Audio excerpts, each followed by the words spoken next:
السلام علیکم ورحمۃ اللہ وبرکاتہ۔ کیا کبھی آپ نے سورۃ الشعراء پر غور کیا ہے کہ اس میں کتنی مشکلات کا ذکر ہے جو مختلف نبیوں پر آتی رہیں، لیکن سب نبیوں میں آپ کو کامن بات یہ ملے گی کہ کسی نبی نے اللہ سے کوئی شکایت نہیں کی۔ وہ ہدایت کی دعا مانگتے رہے، آسانی کی دعا مانگتے رہے، اللہ سے کامیابی کی دعا مانگتے، بٹ انہوں نے اللہ سے شکایت نہیں کی۔ وقت آنے پر نہ اولاد آپ کے کام آتی ہے، نہ مال آپ کے کام آتا ہے، نہ شان و شوکت اور نہ بڑے بڑے محل اور عمارات، نہ ہی حسن و جمال، سب کچھ دھرا کا دھرا رہ جاتا ہے۔ حضرت موسیٰ فرعون کے گھر میں پلے بڑھے، جبکہ حضرت موسیٰ کی والدہ نے ایسا سوچا بھی نہ تھا۔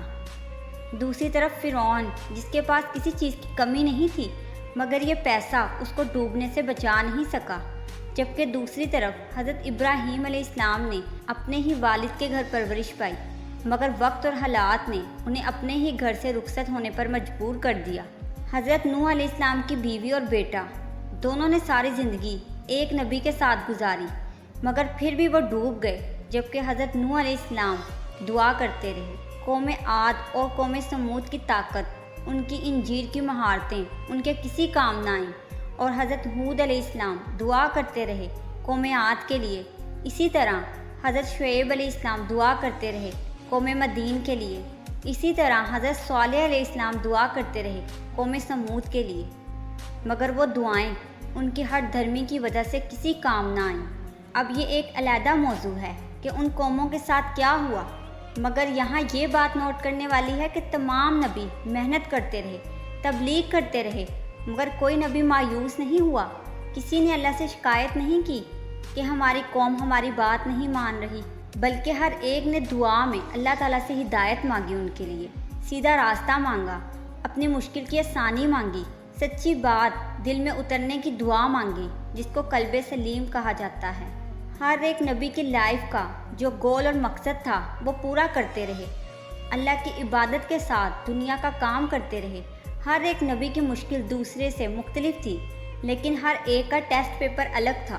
سب نے اپنی اپنی محنت کی، اپنی اپنی کوشش کی، وہاں کسی قوم سے پچھلی کا نہیں پوچھا گیا، سب اپنے اپنے کیے کے ذمہ دار رہے، سب نے اپنی ذمہ داری کا جواب دیا اور دینا ہے۔ اب اس کو ذرا اپنے ساتھ ریلیٹ کریں۔ ہم سب کی زندگی میں کوئی نہ کوئی کمی ہوتی ہے، اور اسی سے ہم سب بار بار آزمائے جاتے ہیں۔ کوئی اولاد کے لیے رو رہا ہے، کوئی پیسے کے لیے، کوئی گھر کے لیے، کوئی نوکری کے لیے، کوئی جائیداد کے لیے، کوئی سسرال کے لیے رو رہا ہے۔ کسی کو شادی سے مسئلہ ہے اور کسی کو گوارا نہیں رہنا، کسی کو شوہر سے شکایت ہے، کسی کو بیوی ناپسند ہے، غلطیوں پر غلطی ہو رہی ہے، مگر کسی کو اپنی ذمہ داری کا احساس نہیں ہے، صرف شکایت ہی شکایت۔ کوئی یہ نہیں سوچ رہا کہ میری ذمہ داری کیا ہے، مجھے کرنا کیا ہے۔ مجھے اللہ تعالیٰ سے دعائیں کرتے رہنا ہے، مجھے مایوس نہیں ہونا، راہ راست کو طلب کرنا ہے اور محنت کرتے جانا ہے۔ بس ہم صرف شکایت کر رہے ہیں، کبھی انسانوں سے اور کبھی اللہ سے، کبھی یہ کہ ہماری قسمت اچھی نہیں، کبھی یہ کہ اللہ ہمارے ساتھ اچھا نہیں کر رہا۔ آپ اس صورت پر ایک بار غور تو کیجئے اور دیکھیے کہ نبیوں کی زندگی میں کتنی مشکلات رہیں، مگر انہوں نے کیا اللہ سے شکایتیں کی، شکوے کیے؟ ہرگز نہیں، بلکہ اللہ سے دعائیں مانگتے رہے اور آسانی طلب کرتے رہے۔ آپ بھی یہی کیجئے۔ ویڈیو اچھی لگے تو اس کو آگے شیئر کر دیجیے۔ جزاک اللہ خیر۔